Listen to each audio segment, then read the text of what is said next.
Assalamualaikum warahmatullahi wabarakatuh. Ke pasar membeli ikan teri.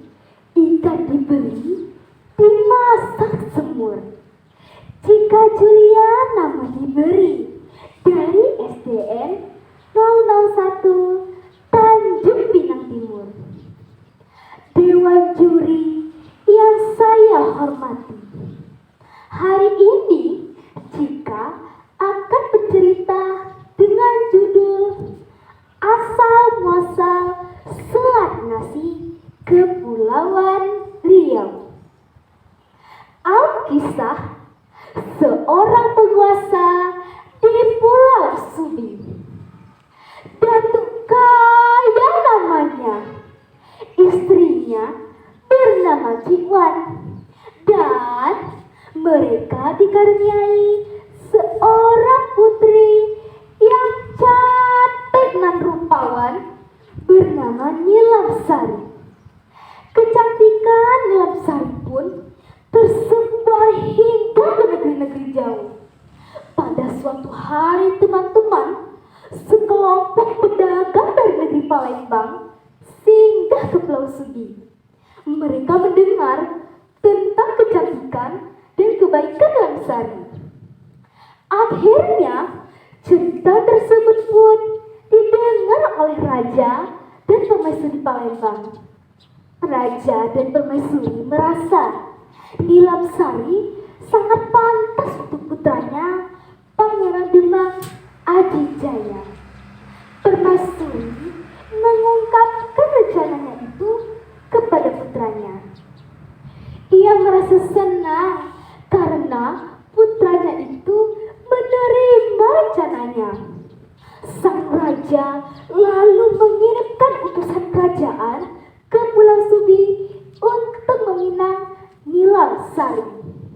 Setelah berlayar beberapa waktu, akhirnya utusan Raja Palembang pun tiba di Pulau Subi. Datuk Kaya berbahagia mendengar pinangan untuk putrinya. Baiklah, hamba terima pinangan untuk putri hamba ini. Para utusan dan Datuk Kaya pun sepakat. Pernikahan antara Nilam Sari dan Pangeran Demang Adijaya akan dilangsungkan pada tanggal 10 bulan Syawal. Hari berganti hari, bulan berganti bulan. Akhirnya tanggal 10 bulan Syawal pun tiba. Semua persiapan telah selesai. Pernikahan itu akan dilakukan besar-besaran. Nilam Sari pun telah dihias dengan cantik. Busana yang dikenakan begitu indah. Nasi berdandang-dandang, lauk mendulang-dulang sudah terhidang. Menjelang siang, rombongan pengantin dari negeri Palembang belum juga tiba. Datuk Kaya merasa gelisah dan resah. Ia berjalan mondar-mandir sambil menatap kejauhan. Kemana mereka ini? Mengapa mereka belum juga tiba? Ucap Datuk Kaya. Melihat kelakuan suaminya itu, Cik Wan pun mendekatinya. Sabar bang, mungkin mereka sedang dalam perjalanan menuju ke sini, ucap Cik Wan. Datuk Kaya terlanjur marah. Ia tidak menanggapi ucapan istrinya. Menjelang sore, rombongan pengantin dari negeri Palembang belum juga tiba. Datuk Kaya semakin gelisah. Tetapi hingga malam tiba, rombongan pengantin belum juga tiba. Ia merasa marah. Ia merasa dipermainkan. Kehormatannya pun dilecehkan. Berani pun mereka mengingkari janji, ucap Datuk Kaya. Cik Wan masih berusaha menyabarkan suaminya. Bisa jadi mereka mengalami halangan di perjalanan, ucap Cik Wan. Tetapi Datuk Kaya terlanjur marah. Ia tidak menanggapi ucapan Cik Wan. Waktu terus berlalu. Akhirnya rombongan pengantin dari negeri Palembang tiba pada tanggal 13 bulan Syafar. Nilam Sari dan Pangeran Demang Ajijaya segera dinikahkan. Namun Cik Wan kebingungan. Semua masakan telah basi.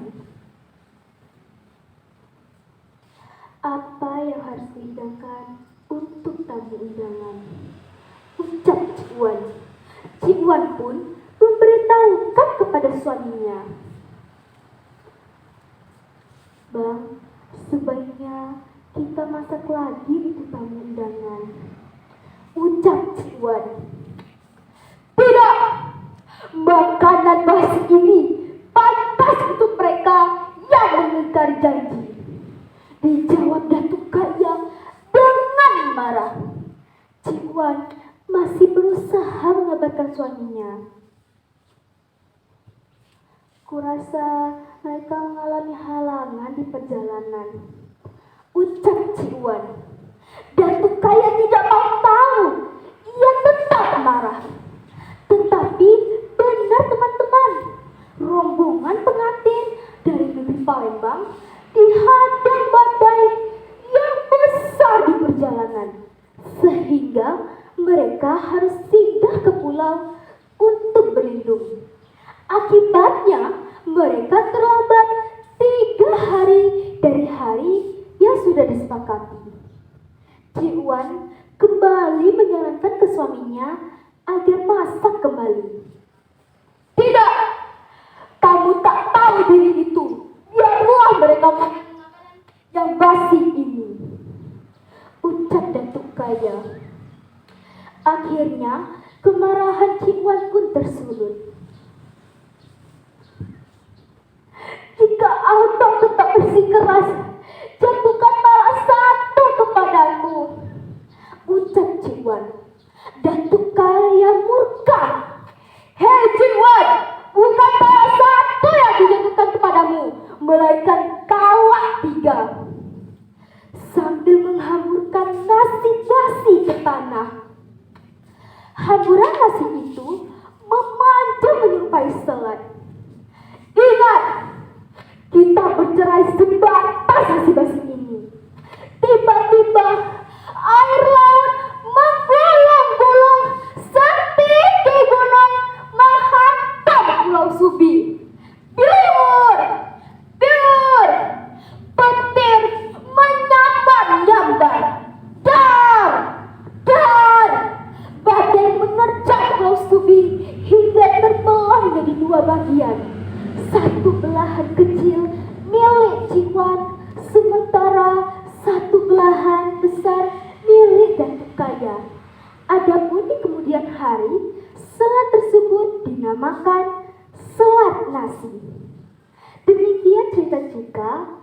Adapun pesan moral dari cerita tersebut adalah bersabarlah dalam menghadapi masalah dan jangan terburu-buru mengambil keputusan.